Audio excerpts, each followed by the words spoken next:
من جمعة الكرامة إلى الجمعة العظيمة فجمعة الغضب.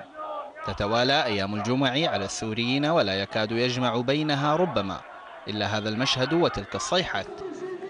من درعا المدينة الجنوبية الهادئة انطلقت شرارة الاحتجاجات قبل أكثر من شهر لتعم مدن البلاد طولا وعرضا، وهي المدينة ذاتها تعود إلى واجهة الأحداث، لكن هذه المرة من فرط ما تعانيه من حصار وقمع.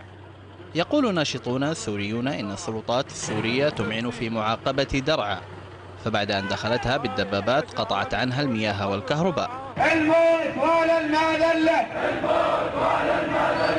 من أجل هذا ربما جاءت الدعوات لجمعة الغضب، وهي جمعة تحمل بعض الدلالات.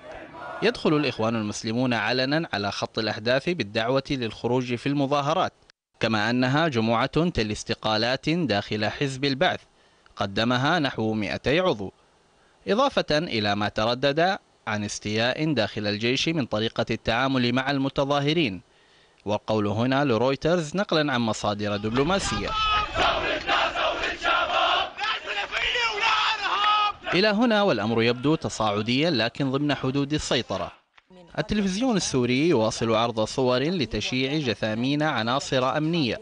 تقول السلطات إنهم سقطوا برصاص جماعات مسلحة تصفها بالمندسة، بينما يتحدث ناشطون عن أن هؤلاء الجنود رفضوا إطلاق النار فأعدموا من داخل المؤسسة العسكرية ذاتها. الله أكبر! الله حي الرجال بصور!